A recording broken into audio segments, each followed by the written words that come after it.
data eksternal di luar dari Islam di abad pertama yang mengatakan Isa tidak disalibkan, saya syahadat malam ini. Silakan. 4.000 orang akan saya syahadatkan malam ini. Laki-laki diomong pegangannya. Teman-teman sepakat nggak?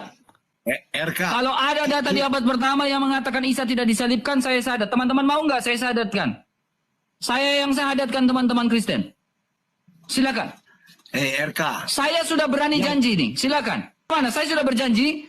Kalau ada data di abad pertama yang mengatakan Isa tidak disalibkan, lakukan pembanding dengan data saya bahwa data saya ini salah, tunjukkan data yang benar seperti apa, pembuktian bahwa di Anisa 157 disepakati dan selaras dengan data sejarah atau data eksternal di abad pertama. Silakan sejarawan di abad pertama yang mengatakan Isa tidak disalibkan. Silakan. Kalau ada saya syahadat malam ini, lalu saya syahadatkan orang Kristen di bawah. Silakan. Laki-laki dipegang omongannya. Jangan omong data sebelum kamu tunjukkan data. Begini Bang RK ya. Udah lihat tuh, banyak orang Kristen yang udah siap tuh. Banyak orang Kristen 4.000 orang siap syahadat. Anda mau kan saya syahadatkan mereka? Saya dipegang, bisa dipegang omongannya. Saya laki-laki. Nah, udah lihat tuh, sepakat. Silakan. Kalau ada data di abad pertama yang mengatakan Isa tidak disalibkan, ya, fakta sejarah, saya syahadat malam ini. Silakan. Teman-teman bantu tap-tap layarnya, tembuskan ke 500k teman-teman ya, bantu tap-tap layarnya. Saya syahadat. Ustadz jangan kabur, Ustadz kan pintar. Makanya dapat gelar Ustadz. Jangan cuma omon-omon saja. Kalau ada saya syahadat malam ini. Orang Kristen 5.000 orang saya syahadatkan mereka di sini.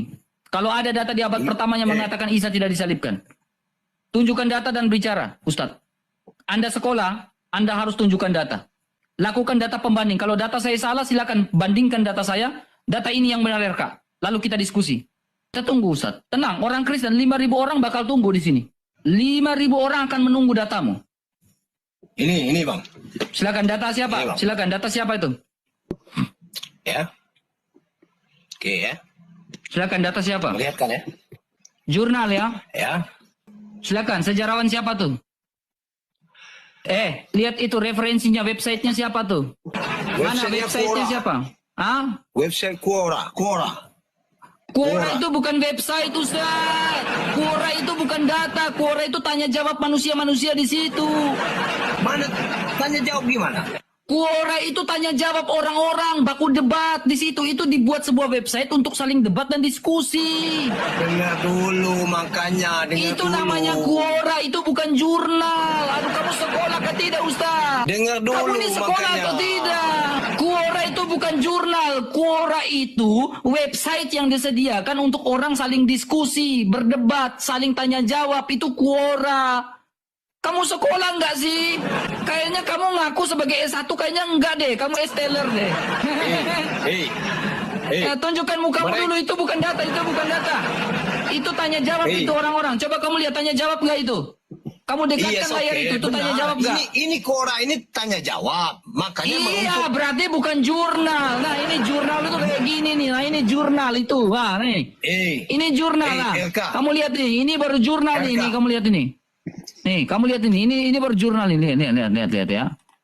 Nah, ini baru jurnal. Antiquities of the Jews, ya, Flavius Josephus, ya, Antiquities of the Jews. Ya. Ini bab ketiga. Nah, bab ketiga di 10 ini jurnal. Literasi ini di mana keabsahannya literasi ini di mana? Iya, justru inilah keabsahannya daripada yang Anda itu, teman.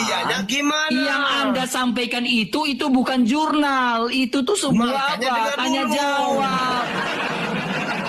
Makanya otak kamu nggak nyampe, ngaku S1 tapi jurnal aja kagak ngerti. Ditunjukin datanya, suruh tunjukin data, malah tunjukin orang lagi tanya jawab di sebuah website namanya Quora.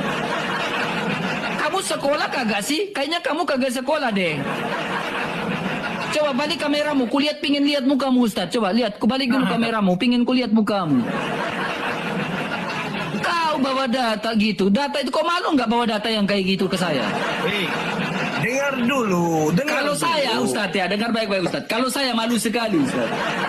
Beneran. Kalau saya malu banget ya membawa data-data kayak gitu. Sepanjang di RK punya diskusi, perdebatan ini tidak pernah membawa data yang kayak gitu. Satu lagi, jangan bawa data Wikipedia ke saya ya Ustadz ya. Karena saya tidak pernah menerima data Wikipedia di sini Ustadz. Salam saudara-saudara, baru saja kita tadi menonton perdebatan seru antara apologet kekristenan yaitu Bang RK dengan seorang Pak Ustadz. Ketika Bang RK bertanya agar Pak Ustadz memberikan data, membuktikan apakah betul Yesus itu tidak disalib. Tetapi kita melihat justru jawaban yang diberikan oleh Pak Ustadz sangat-sangat ngawur. Dan memang teman-teman, ya kita sebagai orang-orang Kristen, kita harus kuat, kita harus teguh. Kenapa? Karena memang di akhir zaman ini akan begitu banyak muncul nanti pengejek-pengejek, muncul penghujat-penghujat. Mereka akan melakukan berbagai cara agar memperkatakan yang tidak sesuai dengan kebenaran Alkitab. Saudara-saudara, dan kita harus teguh ya, karena memang di Alkitab ya, kalau kita baca Alkitab kita, bagaimana ketika Yesus itu jelas-jelas disalib, ketika Yesus jelas-jelas dia itu bangkit, dan ketika Yesus jelas-jelas naik ke surga. Beberapa hal yang perlu kita lihat bahwa kenaikannya itu diceritakan, dan bahkan kematiannya itu juga diceritakan. Tetapi tentang yang namanya disalib, banyak orang-orang menyangkal bahwa Yesus tidak disalib katanya. Dan kalau kita baca Alkitab kita, bagaimana memang waktu itu imam-imam ya merahasiakan, bahkan membuat suatu argumen yang tidak benar tentang Yesus, menyuruh prajurit-prajurit pada waktu itu ya agar menyampaikan kabar-kabar hoak waktu itu. Dan kalau kita baca Alkitab ya, memang itu sudah banyak ya orang-orang mendengar berita-berita bohong itu. Jadi kita sebagai orang Kristen, kita punya Alkitab bahwa kebenaran akan terungkap, bahwa Yesus itu benar-benar mati, dia benar-benar hidup, dia benar-benar disalibkan, bahkan bangkit pada hari yang ketiga, bahkan dia naik ke surga. Alkitab adalah pedoman dalam kehidupan kita. Dan mengenai tentang kematian dan disalibnya Yesus, sejarah pun mencatat bahwa hal itu benar-benar terjadi lebih dari 2000 tahun yang lalu.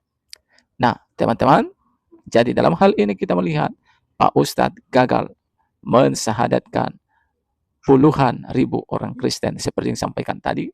Ketika dia katanya menunjukkan data, maka 40.000 orang Kristen akan syahadat. Akhirnya gagal. Nah, teman-teman, apa yang menjadi komentar saudara terhadap video ini? Silakan isi di kolom komentar. Kiranya video ini memberikan bagi kita pelajaran penting dan memberkati kita. Salam, sampai jumpa di video selanjutnya.